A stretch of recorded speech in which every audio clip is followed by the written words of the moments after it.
Disasters happen whether you prepare for them or not. Now is the time to make a plan for the worst case scenario. In this video, I'm going to outline 5 things you can do to keep your family fed when food supplies go dry. So the first thing you can do is start stockpiling some food. So in front of me here, I have some dry goods, some rice, some oats, some other canned goods. This is a good place to start. Whenever you go to the store, just pick up a couple extra items each week until you build up enough to have a couple months supply on hand just in case anything goes south.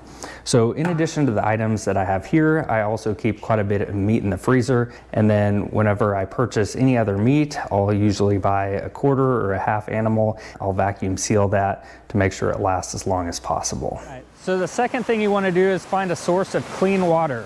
If you live in a rural area, this can be pretty easy to do. I've got water right behind me, but if you live in the city or live in the suburbs, it could be a little bit more difficult. So you might have to look at doing some things like collecting rainwater, storing up bottled water. There's some other solutions as well. Just be resourceful for the situation that you're in.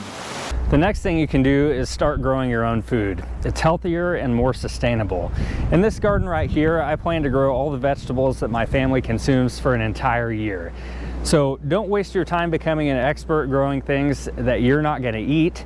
Plant the staples, plant the things you use on a regular basis. My family, we eat a lot of potatoes, onions, green bell peppers, tomatoes, so I'm going to be focusing on those vegetables right there. Growing your own food is super important, but it's also important to learn how to preserve your food.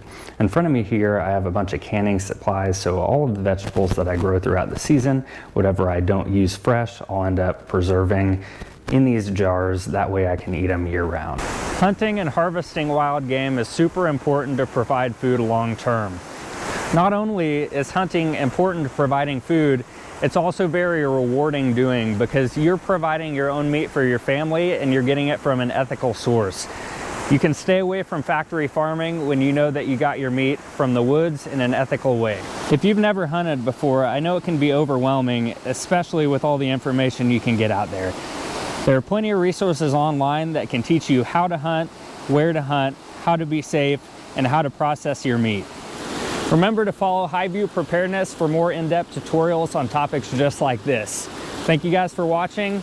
Expect the unexpected.